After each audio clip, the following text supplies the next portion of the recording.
Yes, hello po mga katari natin dyan. Welcome back po dito sa ating YouTube channel. At sa mga baguhan pa lang po dito sa ating YouTube channel ay huwag kalimutang mag-subscribe. At i-click mo na rin ang notification bell para updated ka sa mga susunod na videos na i-upload po namin.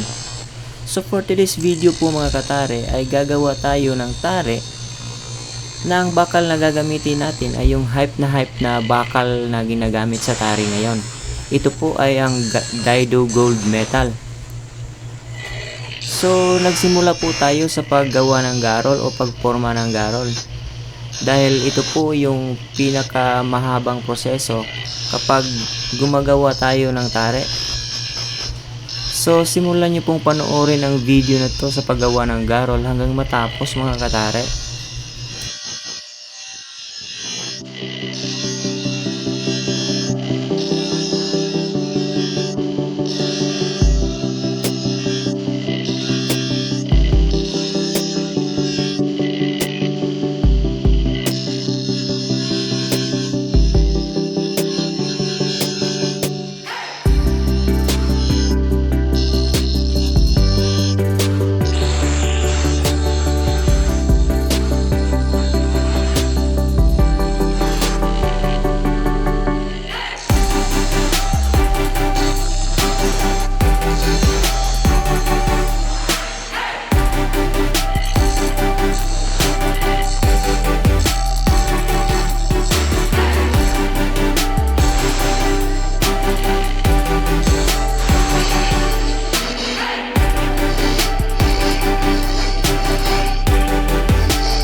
So nag-jump na tayo dito mga katare. At sa part na to ay naka-semi-finish na itong 6 na garol. Ang susunod naman nating gagawin dito ay bibiyakin natin yung part na paghihinanga ng blade at saka ng garol.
Ang susunod naman nating gagawin ay magliliha naman tayo. Gagamit tayo ng 150 grit na leha.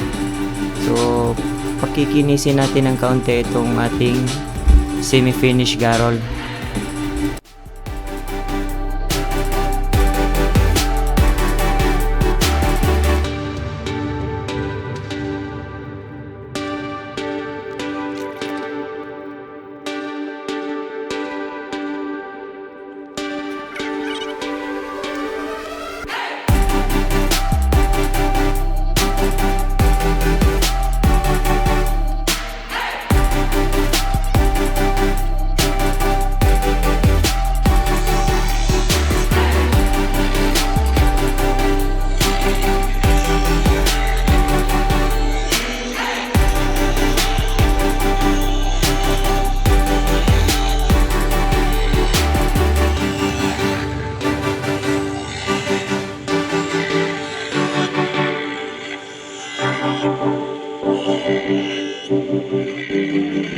Ayan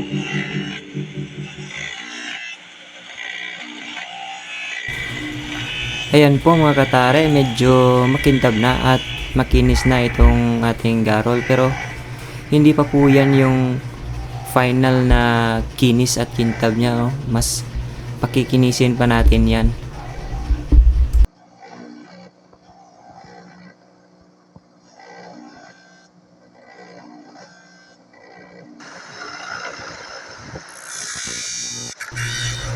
At ang sunod naman nating ginawa ay pinutol natin o pinagpantay yung dalawang paa ng garol.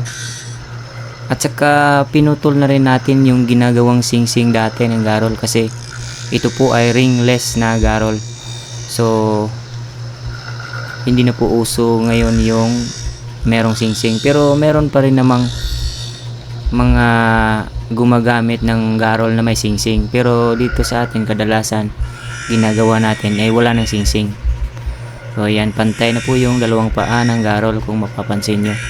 At saka medyo makintab at makinis na rin itong ating garol.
So dito naman mga katare ay isasalpak na po natin yung blade sa garol.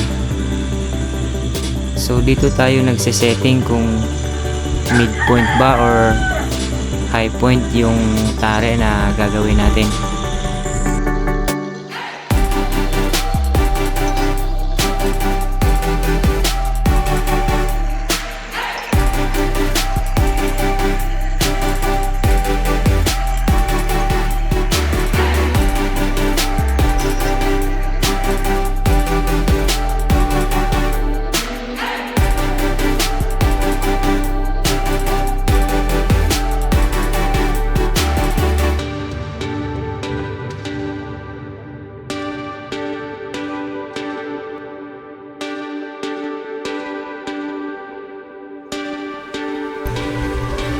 At dito mga katare, tapos na nating makuha yung setting na gusto natin. So susunod ay magsusulda naman tayo.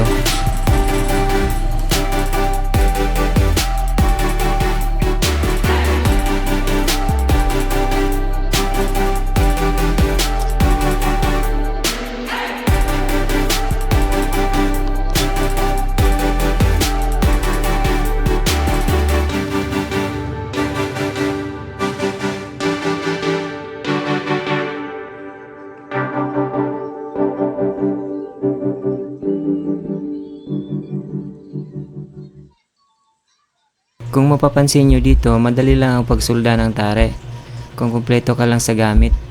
Meron kang acetylene, meron kang borax at bronze rod. Siguraduhin nyo lang na tunaw yung bronze rod para matibay at maganda yung kapit.